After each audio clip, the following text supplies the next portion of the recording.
Good morning. চলছে সকাল থেকে কাজ। দেখো ঠাকুরের কাজ তো মোটামুটি হয়ে গেছে, এখন ঘর মোছার পরে সকালের কাজকর্ম সব চেয়ার মেয়ার সব তুলে দিয়েছি। এখন হচ্ছে ঘর মোছা হবে, তারপরে হচ্ছিল আমার এই যে মহারানী এসছে অনেকদিন পরে, চলছে ঘর। জলও চলে এসছে, জল খোয়া হচ্ছে, সব এখন চলছে কাজ। এখানকার ওয়েদার দেখো, ক্লাউডি হয়ে আছে, ক্লাউডি ওয়েদার। কালকে সারা রাত বৃষ্টি হয়েছে, তো এখন হচ্ছে এই পরিস্থিতি। মালা আলা আসছে, সব উঠিয়ে দিয়েছি। এখন হচ্ছিল ঘর মুছবে, তারপরে আবার সবকিছু সেট করবো। চলছে আমার ঘর মোছা। রে বাবা, ফ্যানটা চালা, ফ্যানটা বাড়িয়ে দি।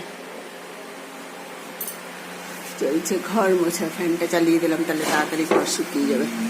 ঘর মোছাও কমপ্লিট হয়ে গেছে, সব মোটামুটি গুছিয়ে নেওয়া হয়ে গেছে।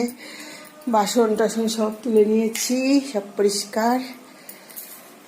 এখন হচ্ছিল ফুল আনতে যাবো। এদিকে আমি সবজিগুলো বের করে রেখেছি, কারণ পরে বানাবো সবজি, মাছ সব বের করা হয়ে গেছে, সব কমপ্লিট। এবার যাবো হচ্ছিল পুজো দিতে, সব করে নিয়েছি।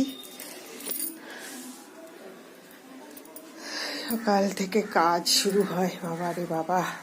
হাজব্যান্ডের খাবারও রেডি করে দিয়েছি, ব্রেকফাস্ট। ওদের ছাতু মুড়ি খাই, যে ছাতু দিয়ে দিয়েছি আর মুড়ি রেডি করে রেখেছি, জল খাবে এখনই। আর আমার ব্রেকফাস্ট একটু পরে করবো, এখন তো ফুল আনতে যাব, তো তারপরে ফুল নিয়ে এসে তারপরে এসেছি ছাদে কটা জামা কাপড় মেলতে। তো আজকে দেখো ছাদে মানে আমাদের ওয়েদার পুরো ক্লাউডি, আবার বৃষ্টি নামবে একটা।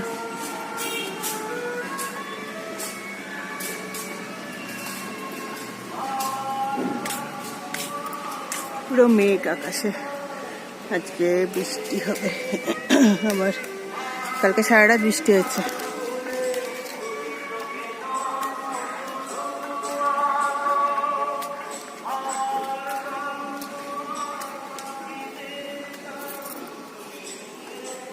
ঘুরে নিলাম ফুল নিতে, কিন্তু কালকে রাত্রে বৃষ্টি হয়েছে, ফুল তো পাওয়া মনে হয় না, ফুল আজকে পাবো। তো যাই হোক, দেখি কতটা ফুল